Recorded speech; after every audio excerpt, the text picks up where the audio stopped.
Yeah, that So seems like a this good plan. lever must control. Oh, what are you doing? Ship, stop turning upside down, friend. Why do we even have a lever that does that? Turn the other way. Yes. So, okay. Thank you. Just stay like that. Why are you going up? I want to go down. Oh, Tabby, Ramon, Edna, someone help me. The ship has gone mad. Oh, wait a minute. No, it's fine. I was pulling the up lever. Anyway, sorry, that's on me. The labeling here is terrible. All right, down we go. Steady does it. Why am I upside down again? Okay. Because okay. you're really bad at got it. flying this thing. That's okay. I'm almost there. Carefully, gently. Yeah. So, in my rush to deliver the criminal straight into your paws, I aggressively deflighted the airship. But there you go. One selfish and very kidnappy murderer as requested. And then you arrived, and here we all are. The chief's not gonna believe this. It does sound pretty crazy when I explain the whole thing like that. Well, yeah, but mostly that you solved it. Hey, I am competent, you know. Yeah, you got your moments, sure, but this was a tough one. That's all I'm saying, Cuddles. Genuinely good work, though. I hope you find yourself something really nice to compliment? look at for this. I might just finish the whole bottle, but there's a couple stops I need to make first. The adrenaline from the murder attempt and the airship crash had worn off by the time I reached Scarlett's theater. I felt exhausted. I was still a little dizzy from the fluff, and my chest ached where Platty's bullet had hit me. All I really wanted to do was go back to the office, have a sip from Billy, and give Tabby a huge hug. But I needed to end it.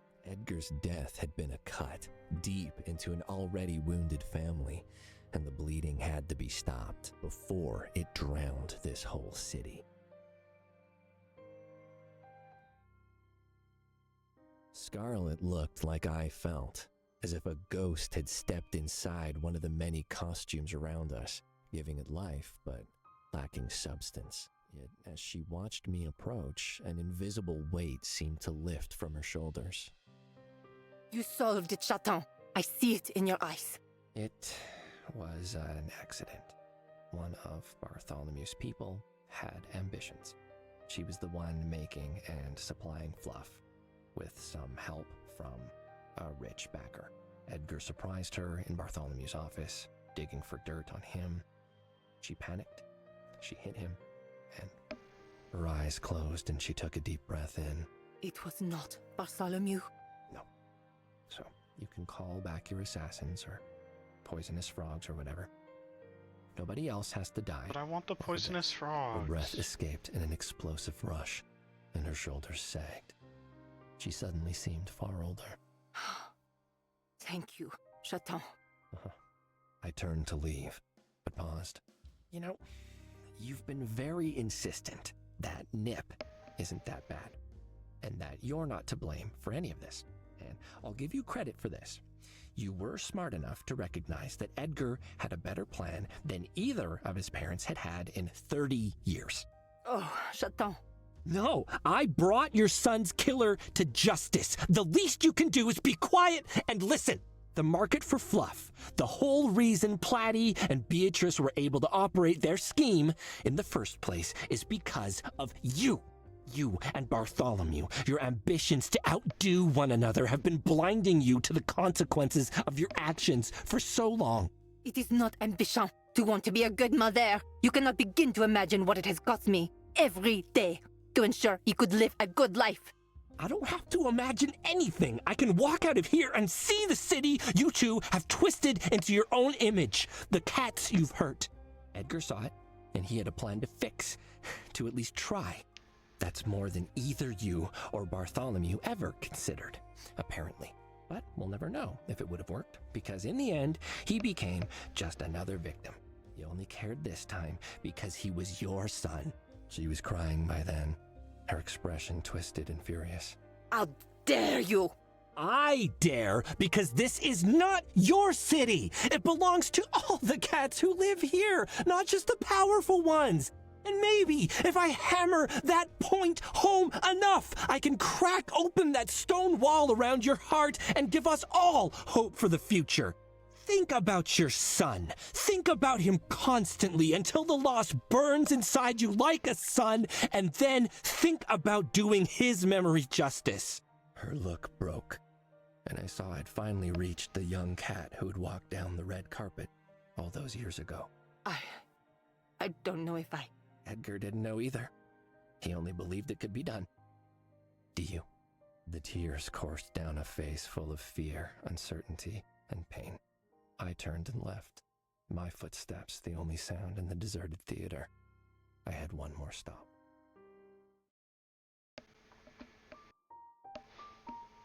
If visiting Scarlet had been a challenge, it was nothing compared to arriving at the Nitty Kitty. Edgar's face waited for me, forever young, forever gone. I stood there for I don't know how long, looking at him, at all the flowers around his memorial. Who else had he touched in all those months? Who had he helped? Had I done this unknown cat justice? I tried, at least, as I'd promised I would. It was time. Bartholomew was looking out of the window when I entered, but he'd clearly been expecting me. He stood tall and steady, no whiskey in the air this time, nothing but the scent of expectation. Cuddles, Bartholomew? I've heard. Desiree. If all she wanted was money, she could have just asked. Money was only the start. What Platy really wanted was power. A Magtheridon was bankrolling her, but she saw that as just a temporary arrangement. A Magtheridon, confusing wealth with influence once more. They will need a reminder of what happened the last time they tried that. All right. Anyway, I came here because I thought you might have some questions that I could answer. I have just one. Why? Why would Desiree have done this? Why go after Edgar? Why? Just bad luck, an accident. She wasn't interested in Edgar except as a means to get closer to you. You were always her goal. He simply showed up at the wrong time. She wanted to kill me? No, not kill, just break down, I guess. She's jealous of what you have, and she wanted it for herself. She felt you hadn't earned it, and wanted to see you lose it so she could take the remains for herself. Hadn't earned it? Oh, Desiree, you fool. All these decades on, and I've learned nothing. I see into people, Cuddles. I find what drives them, and I use that to control them. And it works! Until it doesn't. Do you think I don't see that now? It's become painfully obvious that I have a blind spot for a certain type of cat. I tell myself I know their secrets, but I do not. One of them gave me Edgar all those long years ago, and now another has taken him away. I've answered my own question, it seems. Edgar died because of me. Honestly, Bartholomew? Yeah. Yeah. The cat snorted in shocked disbelief at my calm agreement, but I was past caring. Edgar died because of your hubris. Would all of this have happened if you weren't who you are? Unlikely. One more thrust, Cuddles. The knife has not quite reached my heart. Tough! I am not here to offer you absolution. Your actions, your choices to become this, to treat the city like your plaything, to slice it up between yourself and Scarlet, have made the cats of this city suffer for years. Don't expect any of us to open our hearts to you now, unless you think you can threaten the pain to make it go away if you consider your power over us so complete. You know, I think that if you had a chance to give it all up to get him back, but lose everything else in the process, I don't think you would. I finally saw what I had been hunting with my sharp words. Anguish. Not the look of loss Yes, Toph? or fury, but self-doubt and fear. For the first time, the cat before me looked as weak and mortal as I did, and in exchange for the small satisfaction that gave me, I had a balm.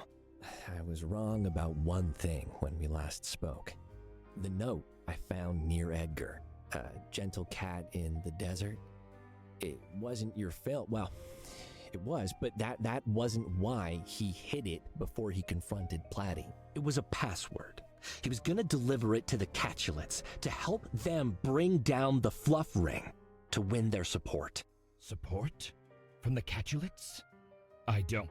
To put an end to the rivalry between your families, Bartholomew. He didn't know who Scarlet was or your past history. She kept that from him, just as you did. Scarlet says he just wanted peace between the two families, a union to end the constant threat of conflict and make for a better city. I don't think he had any idea it would inadvertently have brought his parents back together. He was simply trying to make things better for all of us. The cat went silent for a long while, and I kept my expression neutral as I watched the tears streaming down his face. He was our son, and he was the best of both of us. He turned from me, facing the city, head bowed. I made to leave, but a final thought made me pause and turn back. Your son wanted peace between you and Scarlet. May I suggest trying to finish what he started? The big cat did not respond, but as I turned to leave, I saw his bowed head lift, just a little. And then I left, tossed the club key on the floor on my way out. I won't be going back. I'm done with him, with both of them. Wow, that's an incredible story when you put it all together like that, sir. I still can't believe how quickly you subdued Platy. What a novel use of a pile of rubber bands and exercise weights. Yeah, easy as pie. And what luck that she was just standing right next to that open crate of fluff to fall into. I'm just glad you weren't in any danger. None at all, Tabby. I had Definitely a plan the whole didn't get time. shot. Don't need to worry about me one bit. Better keep it that way, mister. Do you think any of this will get through to Bartholomew or Scarlet? Make them reconsider what they do to the city? I honestly don't know, Tabs. I don't think they'll stay as they are, but whether things from here get better or worse, who knows? The whole city waits breathlessly to see. Did Fuzzball call while I was out, by the way? He said he was gonna send some people around to grab Beatrice at the costume shop. No dice on that, sir. The chief called. With congratulations, by the way. But he said that when they got to the costume shop, it was already cleared out.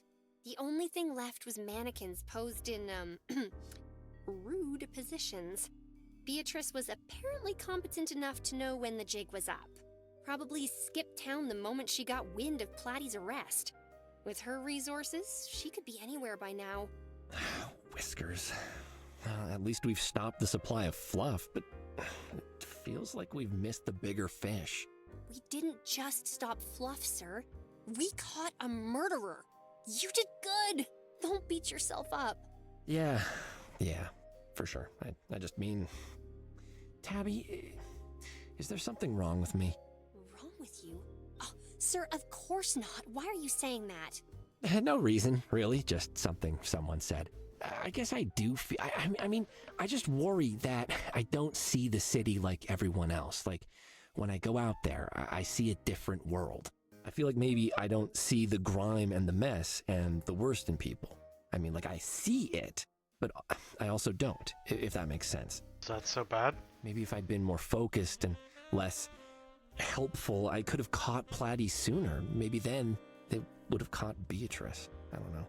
Tabby, do I choose not to see how bad things really are in the city sometimes? And does that make me worse at my job? No. Listen to me, Cuddles. I chose to work for you because you don't see the world like everyone else. It was clear from day one, believe me. The way you see everything in the world as an opportunity, the way you talk and listen to the cats you meet as if they exist, as if they matter. The way you don't stop trying until you find a way. Other people see it too, sir. They see how you act, how you shine a light into the city's dark places. And that gives them hope. And they need hope, sir. If you had to be less you to catch Beatrice, well, I don't like that trade.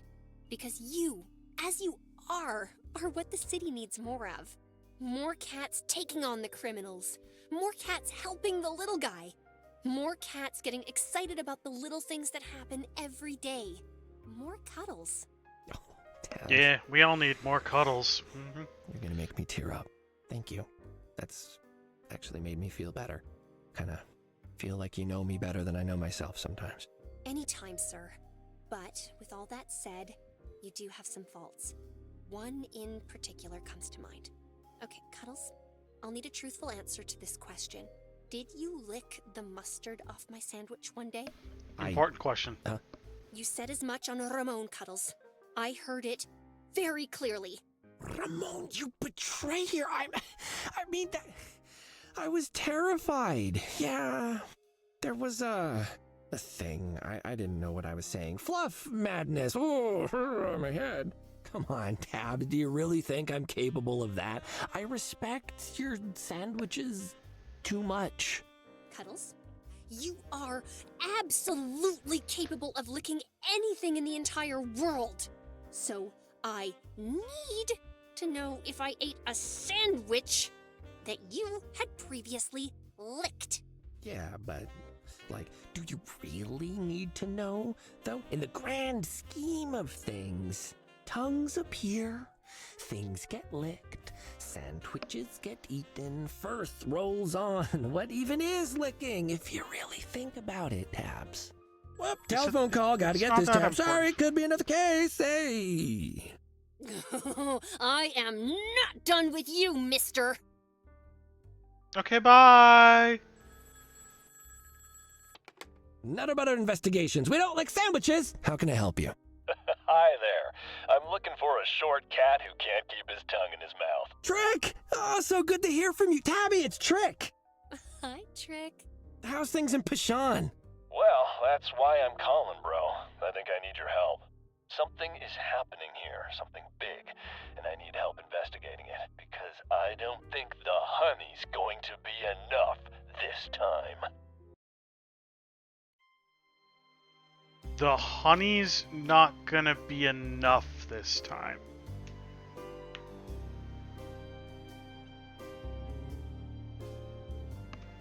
Okay, when's our sequel? That seemed to be setting up a sequel.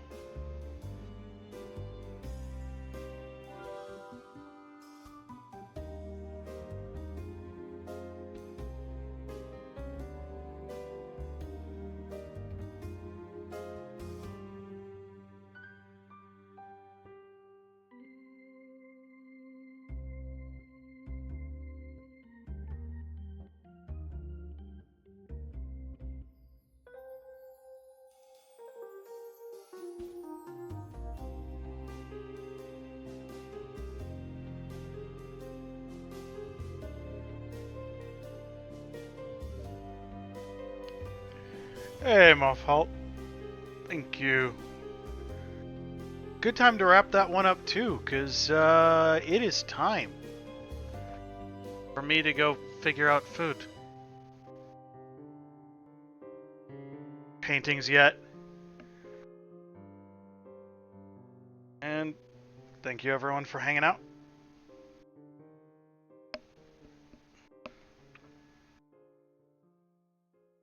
Have a nice night.